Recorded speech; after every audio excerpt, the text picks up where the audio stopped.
कृष्णा कृष्णा कृष्णा हरे हरे हरे कृष्णा हरे कृष्णा कृष्णा कृष्णा हरे हरे हरे कृष्णा कृष्णा कृष्णा हरे हरे हरे राम राम राम हरे हरे राम राम राम हरे हरे हरे राम राम हरे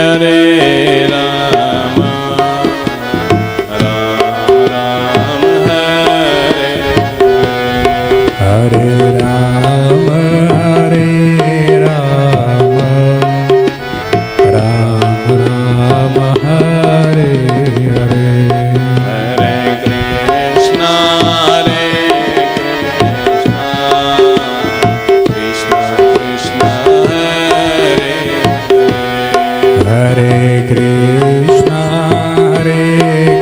कृष्णा कृष्णा कृष्णा हरे हरे हरे राम राम राम हरे हरे राम राम राम हरे हरे बोलिए राजा रामचंद्र भगवान की जय बाल कृष्ण भगवान की जय परम पावन परमहंसों की संहिता श्रीमद् भागवत महापुराण हम सब के आराध्य भगवान नागराज ब्रह्मनाथ दुलेश्वर कंडकेश्वर भैरव भगवान नरसिंह महाकाली माँ लक्ष्मी माँ शारदा पूजनीय आचार्य वृंद सम्मानित कथा श्रोता वृंद आदरणीय यजमान परिवार श्रीमद् भागवत महापुराण का आज तृतीय दिवस। आप हम सब भगवान भागवत जी को सुनने की इच्छा से भगवान के पाद पद्मों में दिव्य जो हमारी श्रद्धा है उसको समर्पित करने आए हैं। संसार में सबसे बड़ा धर्म और सबसे बड़ा पाप क्या है? प्रश्न है।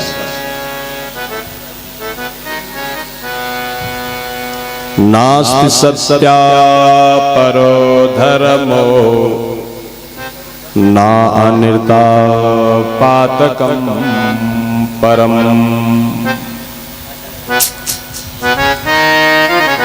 सत्य से बढ़कर दूसरा कोई धर्म नहीं है और झूठ से बढ़कर दूसरा कोई पाप नहीं।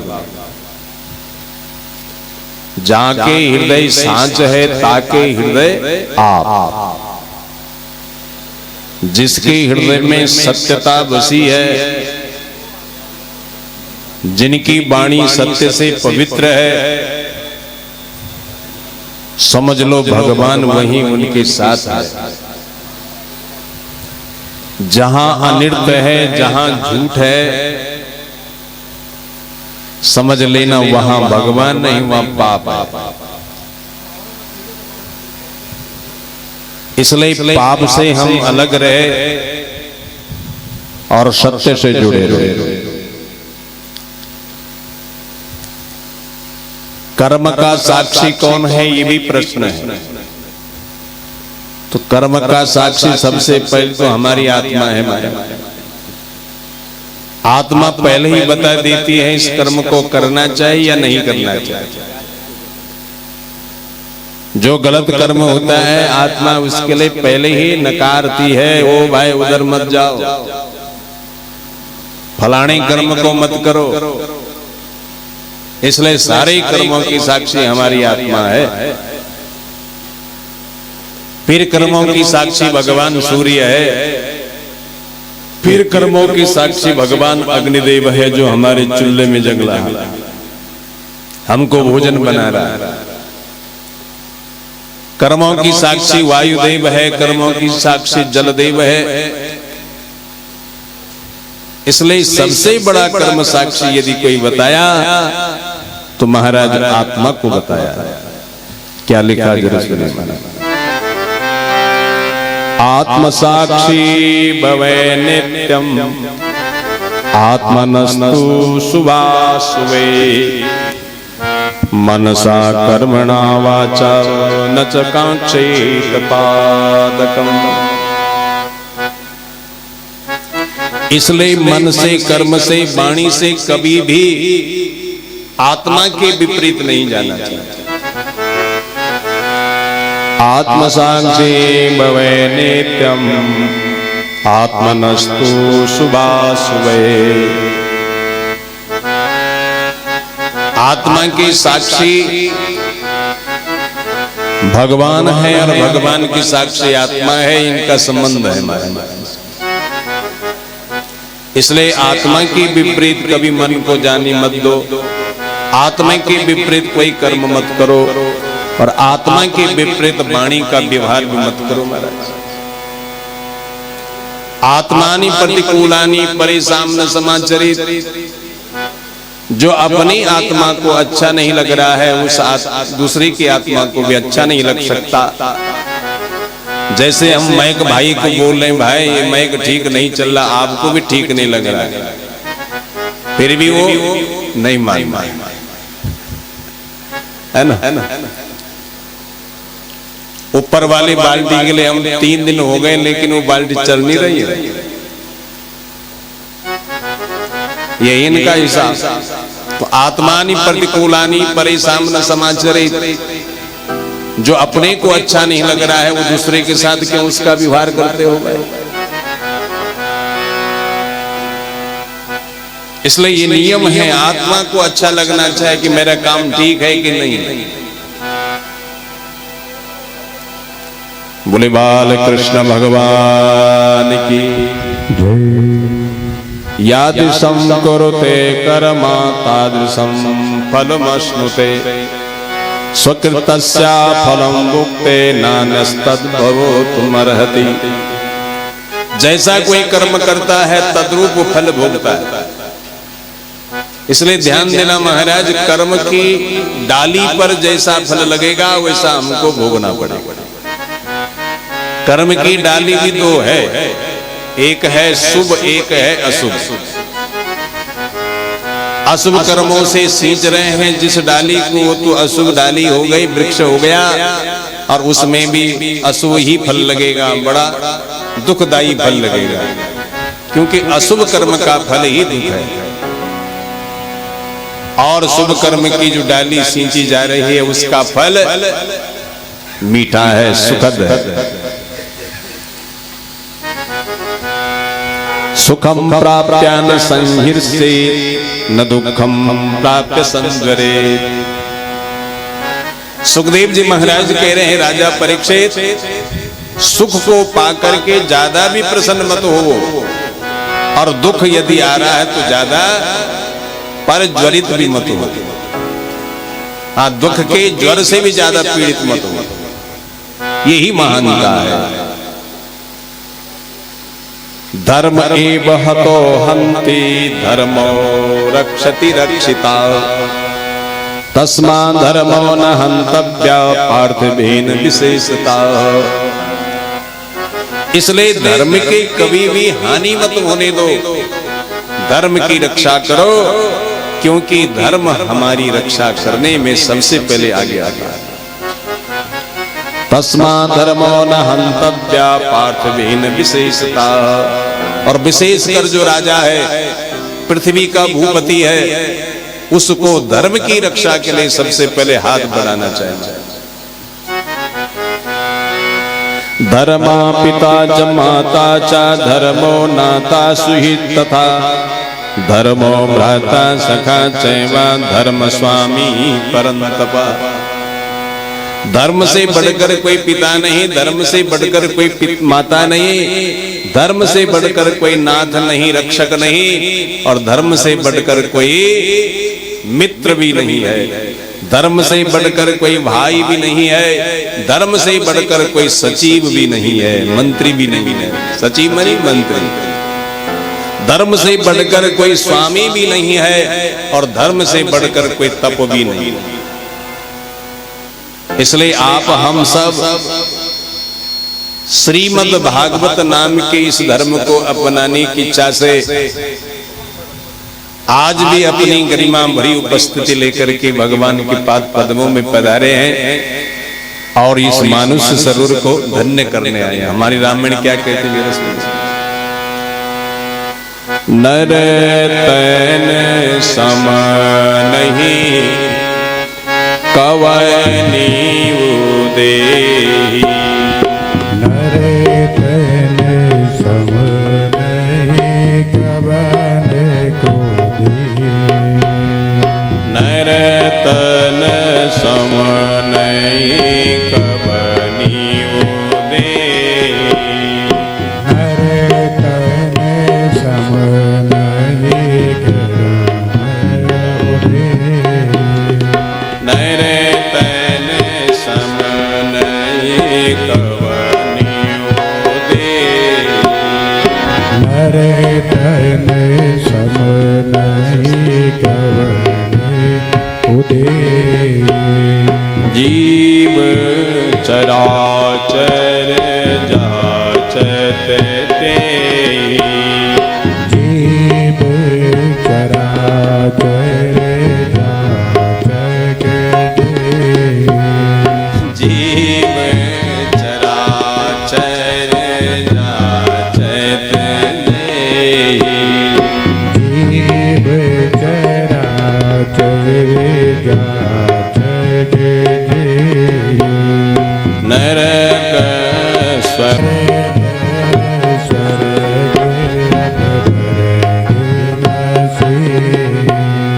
ज्ञान विराग भगति शोभ देने। ज्ञान विराग भगति सुख देहि। जय राम श्री राम जय जय राम। इसको दबाओ राम श्री राम जय जय राम। बोले राजा रामचंद्र भगवान की। संसार में मानव शरीर से बढ़कर दूसरा कोई शरीर नहीं।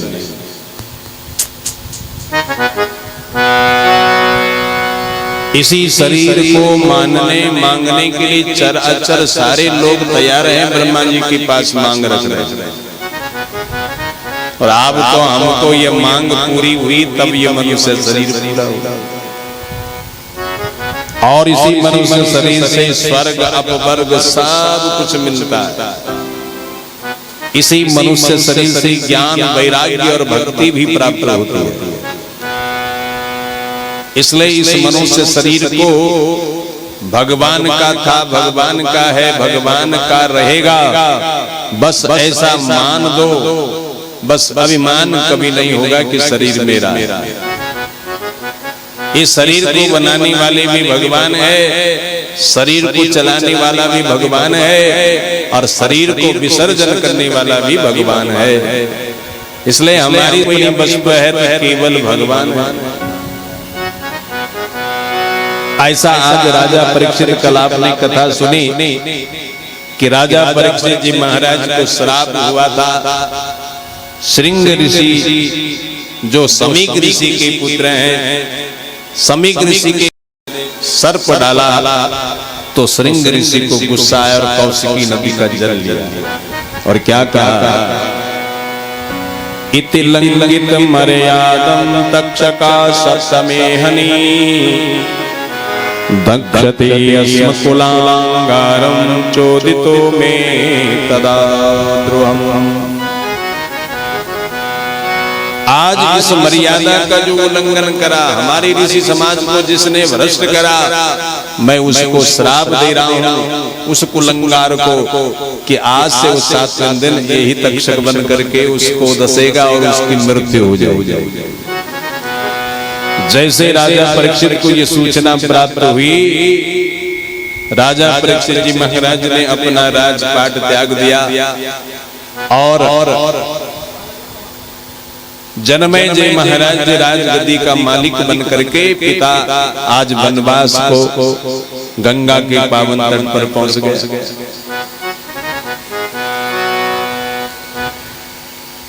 अत्रि वशिष्ठा चवना शरद्वा अरिष्ट नेमि भृगुरांगिरास पराशरोगादिसुतोतराम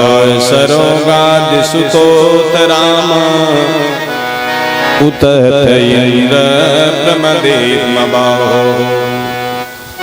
आज गंगा के पावन तट पर कौन कौन ऋषिराज बैठे हैं?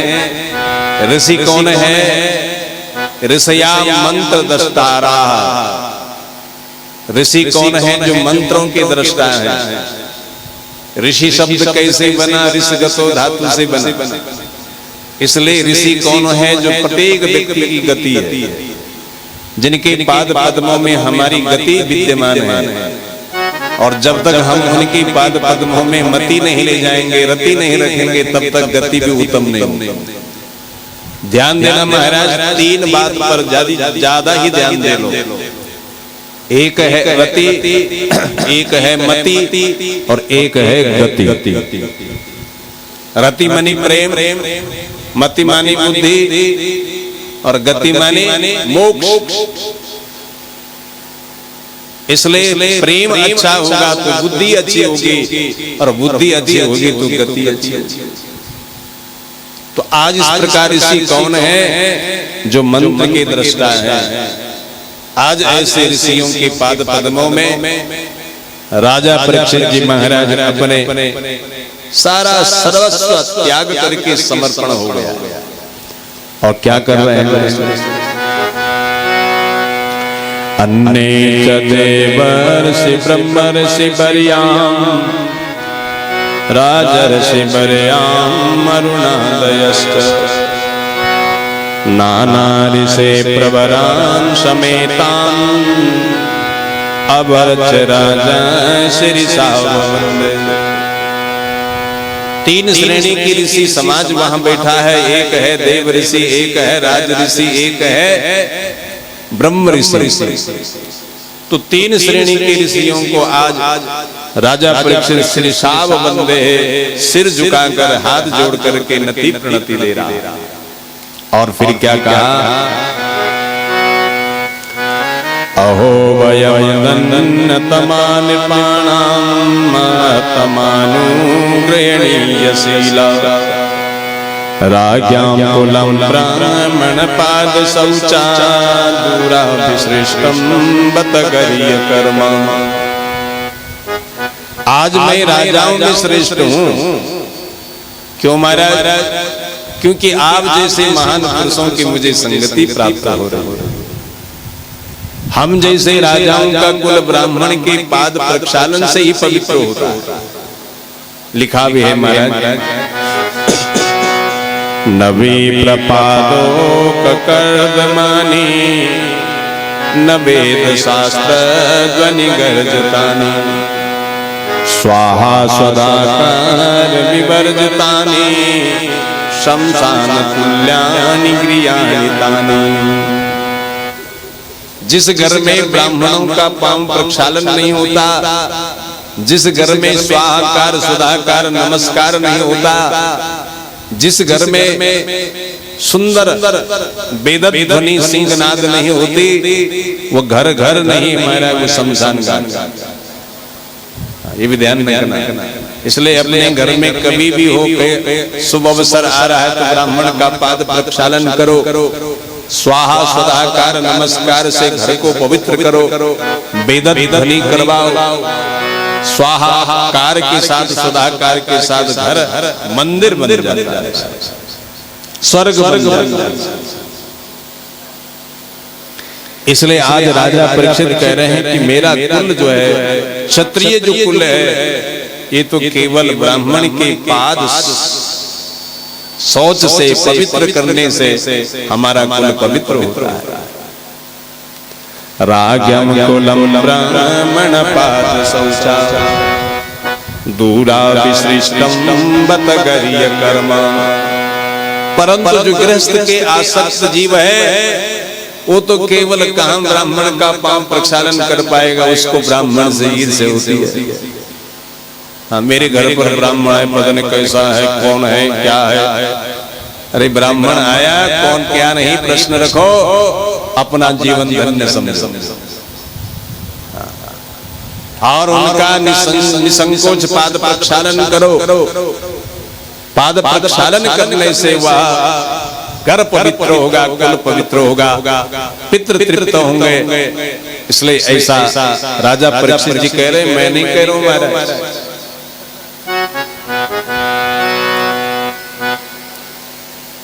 समागता सर्वत एव सर्वे वेदा यथा मूर्तितरात्र पृष्ठे नेयातमामूत्र च कश्चनार्थं कृते परानुव्रयमात्मशीलम। आज राजा परीक्षित जी महाराज सारे ऋषियों को प्रणाम करने से और जब उनके पाद पद्मों में आनंद उत्पन्न हुआ तो प्रश्न पूछ रहा है। पहला प्रश्न पूछा है कि जो जीव मात्र जीवन से लेकर मृत्यु पर्यंत ऐसा कौन सा कर्म करे जिस कर्म से उसकी मृत्यु सुधर जाए, और जो अल्पायु है ऐसे अल्पायु व्यक्ति को कौन सा ध्यान करना पड़ेगा, किसका पूजन करना पड़ेगा जिस पूजन और ध्यान से उसकी भी अल्पायु यानी मृत्यु सुधर जाए।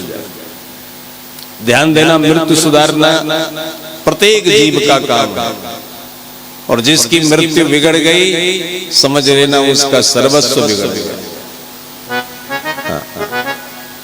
इसलिए मृत्यु को सुधारने का उपाय क्या है? तो यहाँ पर कितने ही लोग कुछ कह रहे हैं, कुछ कह रहे हैं। कोई कह रहा है कि गायत्री जपो, कोई कह रहे हैं कि गीता का पाठ करो, कोई कह रहे हैं कि विष्णु सहस्रनाम का पाठ करो, जबकि सब गति देने वाले हैं। परंतु यहाँ मत अनेक होने से राजा परीक्षित को मन में शांति नहीं आई। हाँ, जहाँ मत एक नहीं है वहाँ मन भ्रांतिमान होता है, और जहाँ भ्रांति मन को प्राप्त हो गए वहाँ शांति कभी नहीं मिलेगी। इसलिए राजा परीक्षित जी महाराज आज अशांत रहा, लेकिन तभी भगवान की कृपा से वहाँ एक संत प्रकट हो गया। कौन संत है हमारा?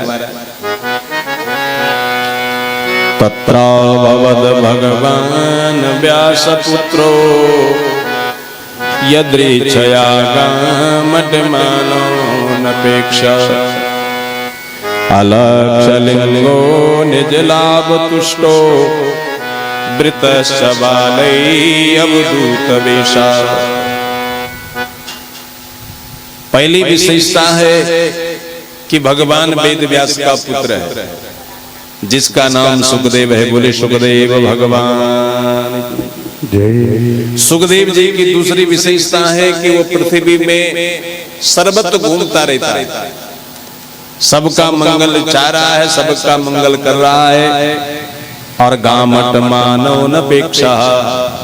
पृथ्वी में घूमता तो जरूर है पर मान की अपेक्षा नहीं रखता। हाँ, संत की यही सबसे पहली विशेषता है कि वो मान के लिए नहीं घूमता है, वो मान के लिए कोई काम नहीं करता, वो अपना धर्म निभाता है। क्योंकि मान के बाद ही तो अपमान है, इसलिए आज मान की इच्छा भी नहीं रख रहा है। अलक्षलिंगो निजलाभ तुष्टो, जिसका कोई आश्रम चिन्ह भी नहीं है, यह वैष्णव है या शैव है या गायत्री उपासक है या शाक्त है या गणपति है या सौर है, ऐसा कोई जिनके चिन्ह नहीं। और निज लाभ तुष्टो, अपने लाभ में संतुष्ट है, और संसार में अपना लाभ तो भगवान ही है, दूसरा तो कोई लाभ ही नहीं। जिसको भगवान की प्राप्ति हो गई हो, बोलो इससे बढ़कर कोई संपदा है या इससे बढ़कर कोई लाभ है क्या? तो आज सुखदेव जी महाराज अपने लाभ में संतुष्ट है। वृद्धस्य बालैरवधूत वेशः, स्त्री और बच्चों से घिरा पड़ा है, अवधूत वेश है, ऐसा सुखदेव जी महाराज आज उस सभा में प्रकट हो गया। और क्या महाराज, तम द्वयष्टवर्षं सुकुमार पादम करोरुवांश कपोलगात्रम चार्वायताक्षो नसतुल्यकर्णा शुभ्राननं कंबुसुजात कंठम। 16 वर्ष की उम्र है, कंठ संग के समान है, नासिका लंबी है, ऊंची है। और एक बात ध्यान देना, नासिका ऊंची और लंबी होनी चाहिए। हाँ, जिसकी नाक छोटी है वो बड़ी खोटी है। हाँ, जल्दी नाक लग जाएगी। छोटी नाक का मतलब जिसकी नाक जल्दी लग जाएगी।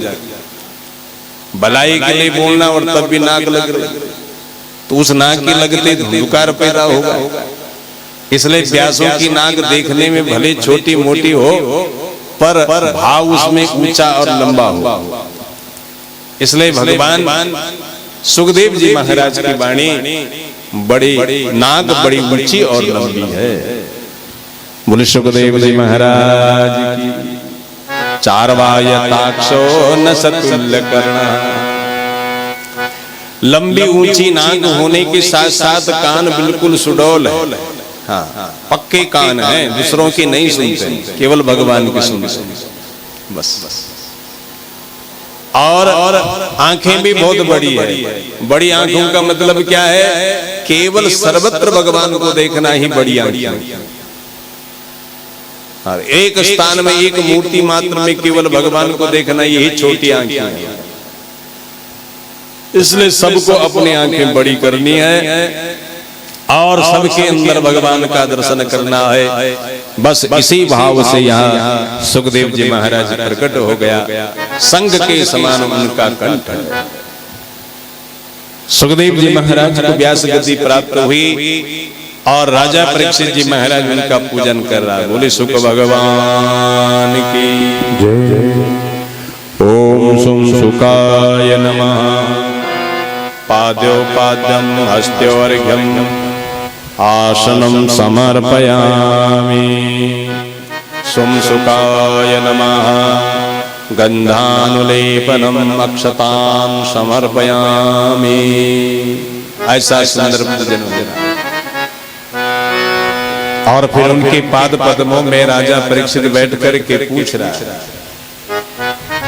अता प्रचामि संसिद्धिं योगिनां परमं गुरुं पुरुषस्य यत् कार्यं म्रियमाणस्य सर्वथा।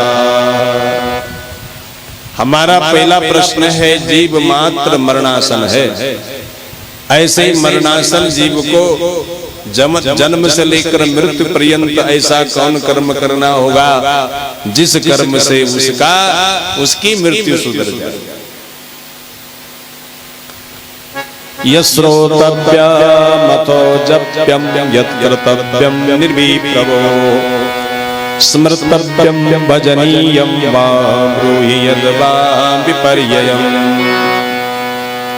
और जो अल्पायु है, जिसको 7 दिन जाना है आज से, ऐसे व्यक्ति की मृत्यु भी किसके ध्यान से, किसके जप से, किसके ज्ञान से सुधरेगी?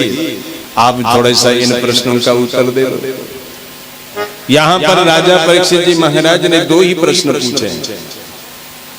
उसे प्रश्न की श्रेणी कितने हैं? 3 है। एक है उत्तम, एक है मध्यम, एक है निम्न। उत्तम श्रेणी का प्रश्न वो है जो सबके हित के लिए पूछा जा रहा है। मध्यम श्रेणी का प्रश्न वह है जो केवल अपने हित के लिए पूछा जा रहा है। निम्न श्रेणी का प्रश्न वह है जिसमें किसी का हित नहीं है, न अपना न दूसरे का। आजकल लोग ऐसे भी प्रश्न पूछते हैं।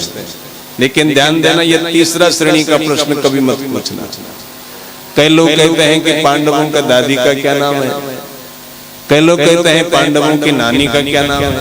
अरे भाई, दादी नानी से क्या लाभ आपको होने वाला है? ये प्रश्न पूछो कि पांडवों के साथ भगवान का मित्रता कैसी बन गई। ये प्रश्न हमको लाभ दे सकता है। इसलिए उत्तम प्रश्न पूछो और अपना कल्याण के लिए मध्यम प्रश्न पूछो। तो आज यहाँ पर राजा परीक्षित ने 2 ही श्रेणी के प्रश्न पूछे, तीसरा नहीं पूछा, क्योंकि वो पूछने योग्य ही नहीं। कई लोग कहते हैं कि कौवे के कितने दांत हैं। ऐसे अनाड़ी प्रश्न क्यों पूछते हो भाई? व्यास कौवा लगता है आपको? क्या वो कौवे की कथा करने आया है? बताओ। वो तो केवल भगवान के चरित्र के संबंध में जानेगा आद्योपांत। हाँ, भगवान के चरित्र का आद्योपांत प्रश्न पूछो, उसमें आनंद है, पूछने वाले का भी आनंद और जो पूछ रहा उनको भी और जो सुन रहे उनको भी आनंद। आज यजमान परिवार ने पूछा कि भागवत कैसी है, तो आज पूछने वाले यजमान और सुनने वाले आप सब श्रीमान और बोलने वाले ये मेहमान। तो इसलिए सबका यहाँ कल्याण भयो कि नहीं? भागवत कैसी है, प्रश्न इतना ही है। तो भागवत ऐसी है जिसको आप सुन रहे हैं, जिसको आप 7 दिन तक सुने। तो आज सुखदेव जी महाराज से राजा परीक्षित 2 ही प्रश्न पूछ रहा है, पर अंत में बोल रहा है, नूनम भगवतो ब्रह्मन् गृहेषु गृहमेधिनाम् न लक्ष्यते हि अवस्थानम् अपि गोदोहनम् क्वचित्। हे गुरुदेव, आप किसी भी गृहस्थ के आश्रम में समय लगता है, बस उतने समय तक केवल गृहस्थ के सामने तुम खड़े रहते हो, फिर इतने में किसी का मंगल हो गए तो ठीक। ऐसे ही सुखदेव, आज तुम मेरे लिए 7 दिन तक यहाँ बैठे हो, मेरा भाग्य कितना है। जो प्रत्येक गृहस्थ के लिए केवल गाय का दोहन में कितना समय लगता है, बस उतना समय तक सुखदेव जी ठहरता था। उतने में किसी का भला हो या चाहे कुछ भी हो। लेकिन आज मेरा भाग्य कितना अच्छा है जो मेरे लिए आप 7 दिन तक व्यास गद्दी पर बैठ गए। और हम गृहस्थी जो है ना, पाप करने पर भी हमसे पाप होता है। कौन कौन स्थान है वो जहां हम सोच रहे हैं कि हमने कभी किसी का बिगाड़ा नहीं, फिर हमको कष्ट क्यों लगा, रोग क्यों लगा? ऐसे लोगों का प्रश्न भी है ना, तो सुन लो जरा। पंचसूना गृहस्थस्य चुल्ली पेषणिमुपस्करा कंडनी चोदक कुंभस्य बद्धते या चबाहना। ध्यान देना, ये 5 स्थानों में हमारा दिन में न जाने कितने बार पाप होता है। पहला स्थान है चूल्हा।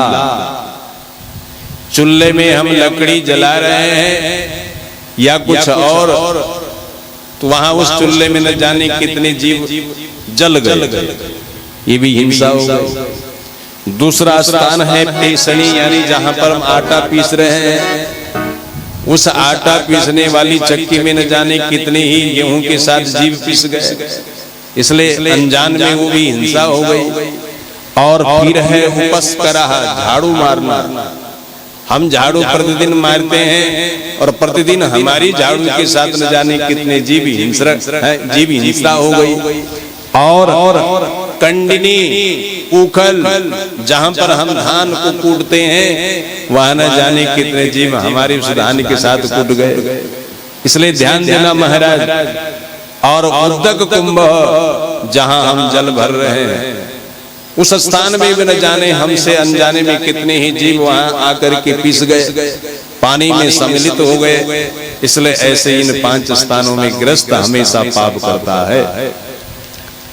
चाहे पाप अनजाने में हो रहा, पाप तो पाप है और इस पाप का ताप तो भोगना ही पड़ेगा। इसलिए इस पाप से भी बचना हम चाहते हैं। कौन कह रहे हैं? परीक्षित जी महाराज। इसलिए आप कृपा करो, कोई उपाय बताओ। तो यहाँ पर प्रथम स्कंद विराम हुआ और द्वितीय स्कंद शुरू हुआ। सुखदेव जी महाराज कह रहे हैं, बरियान ये सती प्रश्न कृतो लोकहितं निपा आत्मविद सम्मता पुंसां श्रोतव्यादिषु या परा। हे राजा परीक्षित, आपके जो प्रश्न हैं ये बरियान हैं, श्रेष्ठ हैं। ऐसे श्रेष्ठ प्रश्नों का आत्मज्ञानी बड़ा सम्मान करते हैं। ये श्रेष्ठ प्रश्न क्यों हैं? क्योंकि इनमें सबका हित बराबर है। बस परहित सरिस धर्म नहीं भाई, पर पीड़ा समनाद माई। तो ऐसा यहाँ पर सुंदर प्रभाव से आपके प्रश्न उत्तम है। इन प्रश्नों का हम भी सम्मान करते हैं। आइए थोड़ा सा इन प्रश्नों के साथ साथ द्वितीय स्कंद शुभारंभ हो रहा है, तो थोड़ा सा भगवान का नाम ले लेते हैं। बोले नंद नंदन भगवान जय। बजता क्यों न रे हरि नाम, तेरी कौड़ी लगे न दाम। बजता क्यों न हरि नाम, तेरी कौड़ी लगे न दाम। बजता क्यों न रे हरि नाम, तेरी कौड़ी दांत दिया है मुखड़े की शोभा। भगवान ने कितना दिव्य दिया हमारे शरीर को, दांत दिया है मुखड़े की शोभा। दांत दिया है मुखड़े की शोभा। दांत दिया है मुखड़े की शोभा। जीव दई रटना, जीव दई रटना, जीव दे रटना, जीव दे रटना। बजता क्यों न रे हरि नाम, तेरी कौड़ी लगे न दाम। बजता क्यों न रे करवाने, मैंने दर्शन करवाने। कान दिया सुन ज्ञान, कान दिया सुन ज्ञान, कान दिया सुन ज्ञान, कान दिया सुन ज्ञान। पाँव दिया है तीरथ करवा, पाँव दिया है तीरथ करना। पाँव दिया है तीरथ करवा। हाथ दिया करदा, दिया करदा, हाथ दिया करदा। हाथ दिया करदान, हाथ दिया करदान। हाथ दिया करदा, हाथ दिया करदा। शरीर दिया उपकार करने को, शरीर दिया उपकार करन को। शरीर दिया हरि चरणों में ध्यान, हरि चरणों में ध्यान, हरि चरणों में ध्यान। बजता क्यों ना रे हरि नाम, तेरी क्यों ना हरि नाम, कौड़ी लगे न दाम। भजता जो नारे हरि नाम, तेरी कौड़ी लगे ना दाम।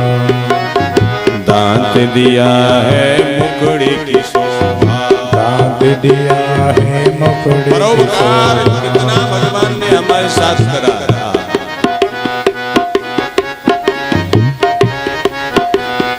दांत दिया है मुखड़ी की शोभा। दांत दिया है मुखड़े की शोभा।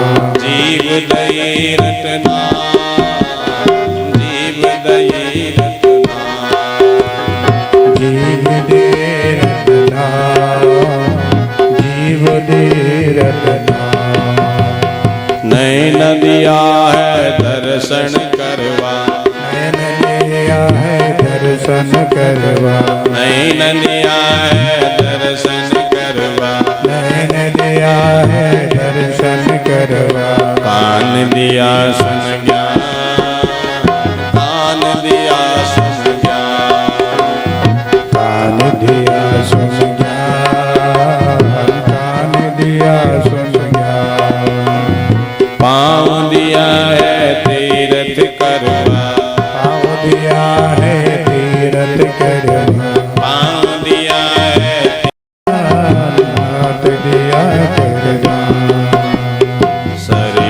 दिया उपकार करन को, सरे दिया उपकार करन को, सरे दिया उपकार करन को, सरे दिया उपकार चरणों में ध्यान, हरि चरणों में ध्यान, हरि चरणों में ध्यान। बंदा कौड़ी लगे ना, बंदा तेरी कौड़ी लगे ना, वंदना तेरी कौड़ी लगे ना। रटता क्यों नारी नाम, रटता क्यों न हरि नाम, रटता क्यों रटता क्यों हरि नाम, बजता क्यों न रे हरि नाम, बजता क्यों न रे हरि नाम, बजता क्यों न हरि का नाम, बजता क्यों न हरि का नाम, बजता क्यों न रे हरि नाम, कौड़ी लगे ना। बजता क्यों न हरि नाम, तेरा कौड़ी लगे ना नाम। जय राम श्री राम जय जय राम, जय राम श्री राम जय जय राम, जय राम श्री राम जय जय राम, जय राम श्री राम जय जय राम, जय राम श्री राम सीता राम। बस भगवान का भजन करो महाराज। के लिए हजारों बात सुनने और कहने के लिए है, परंतु कोई सुनना चाहता नहीं है। क्यों? निद्रया ह्रियते नगतं व्यवयायेन च वा भया, दिवाचाते हया राजन कुटुम्बावरणेन वा। हमारी आधी उम्र तो रात निद्रा में समाप्त हो रही है, मदन क्रीड़ा में समाप्त हो रही है, आधी उम्र शेष रही दिन में खत्म हो रही है। हाई टका हाई पैसा और परिवार के भरण पोषण में हमारा जीवन सारा समाप्त हो रहा है। बताओ हमने कभी 24 घंटों में भगवान के लिए कोई समय निकाला क्या? लेकिन यजमान श्रेष्ठ को साधुवाद है जो आज भगवान के लिए 7 दिन 7 रात दिए हैं। यही दिन यही रात आज ऊपर लिखा जा रहा है भगवान के खाते में। और आज तक जो हमने संसार के लिए करा, संसार में करा, उसका कोई वहां लेखा जोखा नहीं है। इसलिए भगवान को समय दो तो भगवान भी हमको समय देगा, बस सीधी बात। और फिर क्या बोले? देहापत्कलत्कादेषु आत्मसेने स्वत्सपि, तेषां प्रमत्तो निधनं पश्यन्नपि न पश्यति। संसार में हमारा जो शरीर है, शरीर के जो संबंधी है, ये सब नाशवान है। इन कंधों ने न जाने कितने शरीरों को शमशान घाट पहुंचा दिया, लेकिन उस समय थोड़ा सा ज्ञान तो होता है कि हम भी एक दिन यहीं आएंगे। जैसे शमशान घाट छोड़ा फिर हम भूल गए हैं, मरी तो मरी, हम तो नहीं मर। हाँ, मरा तो वो मरा, फलाना मरा, हम थोड़ी न मरे। तो यद्यपि लोके मृत्युम शरणम तदपि न मुंचति पापाचरणम। प्रत्येक लोग मृत्यु के शरण है, मृत्यु के ग्रास है। इसलिए इस मृत्यु के ग्रास को ध्यान में रखते हुए फिर भी हम पाप कर रहे हैं। और जिसने मृत्यु को सामने रख दिया वो कभी पाप नहीं कर सकता। जिसने मृत्यु को याद रख दिया वो कभी पाप नहीं कर सकता। इसलिए कह दिया एतावान सांख्य योगाभ्याम स्वधर्म परिनिष्ठया जन्म लाभा परा पुंसाम मंते नारायणा स्मृति।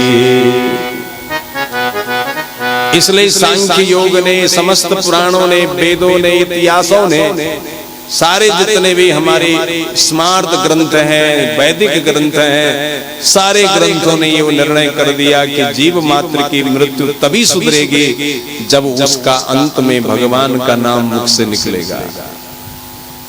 बस अंते आमति सा गति, अंत में जहां मति होगी गति वही होगी। इसलिए अंत में जब भगवान का दिव्य नाम हमारे जिह्वाग्र होगा, मुखाग्र होगा, कंठ में होगा, तभी भगवान हमारी मृत्यु सुधार सकता है। लेकिन रामायण क्या कहती है? जन्म जन्म मुनि जतन कराई, जन्म जन्म मुनि जतन कराई, अंत राम कही आवत नाई, अंत राम कही आवत नाई, अंत राम कही आवत नाई, अंत राम कही आवत नाई। बाली के वचन है ये। प्रभु राम आप मुझे बचा तो सकते हैं, परंतु ऐसा क्षण मुझे फिर नहीं मिलेगा। जब भगवान राम के बाण से वह बाली मृत्यु को प्राप्त होने वाला था, तो भगवान राम ने कहा भाई मैं तुझे बचा सकता हूं यदि बचना चाहता है। तो उसने कहा प्रभु आप बचा भी सकते हैं, परंतु जो इस समय सामने राम जी है तब प्राण निकल रहे हैं, ये समय फिर नहीं मिलेगा। क्यों महाराज? जन्म जन्म मुनि जतन कराही, अंत राम कही आवत नाई। जन्म से लेकर मुनि लोग बहुत प्रयत्न करवाते हैं, अभ्यास करवाते हैं, फिर भी अंत काल में राम जी का नाम नहीं आता।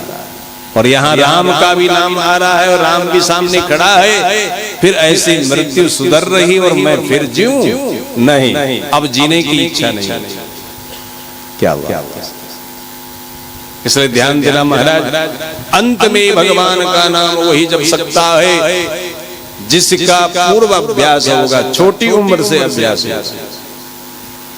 बस इसलिए छोटी उम्र से भगवान का नाम का रसिक बन जाओ, ये राम हमारे बस में हो जाएगा। तो ऐसा अभ्यास प्रत्येक जीव को करना होगा, जन्म से लेकर मृत्यु पर्यंत केवल राम राम बोलते चलो। अंत का समय आएगा तो राम स्वयं मुख से निकल जाएगा। और जैसे राम स्वयं मुख से निकल जाएगा तो महाराज गति उत्तम हो जाएगी। ऐसा सुखदेव जी महाराज कह रहे हैं। अब रही बात तुम्हारी राजा परीक्षित। इदं भागवतम नाम पुराणं ब्रह्म संहितम अधीतवान् द्वापरादो पितृद्वैपायनादहम्। जो मैं अपने द्वैपायन वेद व्यास के श्रीमुख से श्रीमद् भागवत का ब्रह्म ज्ञान अपने जीवन में स्थापन करा हूं, उसी भागवत को 7 दिन तक तुझको सुना।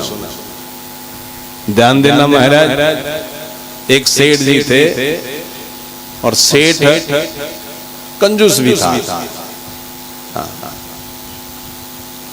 सेठ बनना ठीक अच्छी बात है, परंतु उसमें बुरी बात यह है जो कंजूस बनाता, कृपणता आती है। तो आज सेठ जी बड़े पैसा खूब कमाया। अब 4 उनके बेटे थे, 4 बेटों ने कहा पिताश्री आप वृद्ध हो गए, जीर्ण शीर्ण तुम्हारा शरीर हो रहा है और धन आपने बहुत कमाए, परंतु धन से धर्म नहीं लगाया, धर्म पर इसको नहीं लगाया, धर्म अर्जित नहीं करा। इसलिए हमारी आपसे प्रार्थना है कि थोड़ा सा धन खर्च करो, धर्म पर लगाओ, फिर धर्म से सुख मिलेगा यहाँ भी और परलोक में। तो यहाँ कहा क्या उस धन किस पर लगाएंगे? कहा कि हम थोड़ा भागवत की कथा करवा लेते हैं। तो इस महासेठ ने क्या कहा, जिस धन को मैंने बहुत बड़ी कठिनाई से पाला परोसा है, आज वह धन यदि खर्च होगा तो मुझे और भी कष्ट होगा। हाँ, कृपण कस्य न अप्रिय, कंजूस किसका अप्रिय नहीं होता, अर्थात सबका प्रिय होता। कृपण करगतानाम संपदाम दुर्विपाका, कंजूस के हाथ में गया हुआ धन का दुर्भाग्य है। क्यों? मंगलम ना प्रसूते, उस धन से कभी मंगल कार्य उत्पन्न नहीं होता। सेठ बनो पर कृपण मत बनो। आज यहाँ अपने बेटों को फटकार देता, कहता बाबा हम कथा कुथा कुछ नहीं करेंगे, धन बहुत खर्च होगा तो मुझे तो वैसे ही बहुत पीड़ा होगी, इसलिए उस धर्म का क्या करें जिस धर्म से मुझे पीड़ा होगी। बताओ, कृपण की बात है, कंजूस की सोच है। और ऐसा सोच रखते हुए बेचारा भागवत नहीं कर सका, करवा सका, परंतु शरीर जीर्ण शीर्ण हो गया, मृत्यु ने उस पर प्रहार करना शुरू कर दिया। और जब ये मरणासन हुआ तो 4 बेटे आए, हम अपना धर्म निभाएं, अंत में इनके मुख से हम राम जी का नाम लेवा लेते, हरि का नाम लेवा लेते। अब यह मरणासन था, 4 बेटे 4 किनारे से बैठ गए हैं और कहने लगे पिताश्री ज्यादा कराओ मत, कराने से आपका कल्याण नहीं होगा, इसलिए बोलो हरि, बोलो पिता हरि। पहले तो चुप रहा, फिर चारों बेटे एक स्वर से बोलो बोलो हरि। हे भगवान, इसने क्या बोले, हे मेरे कुपुत्रों मैं नहीं बोल सकता। बताओ, इतना शब्द और वाक्य बोल दिए परंतु 2 अक्षरों का हरि नहीं बोल सका। हाँ बताओ।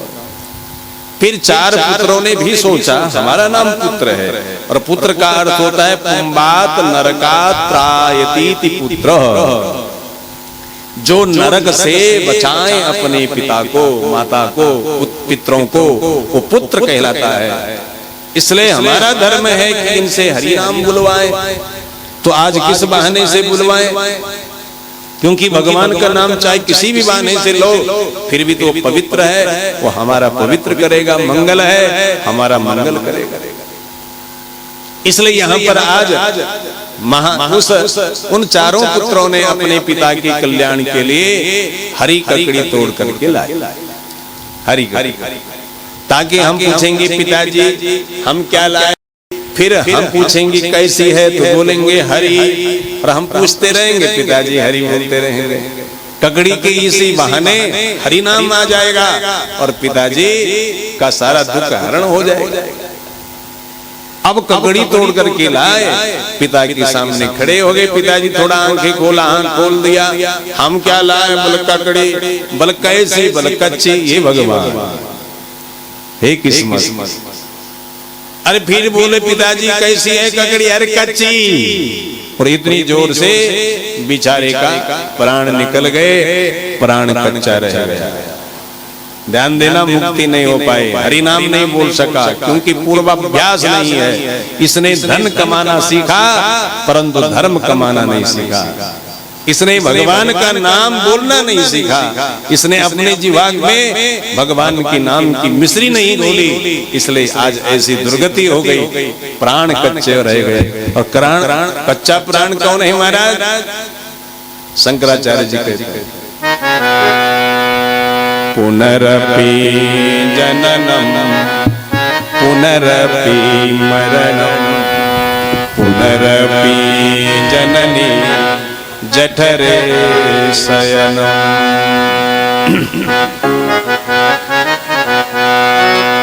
पुनरपि मरणम पुनरपि जननम पुनरपि मरणम पुनरपि जननम पुनरपि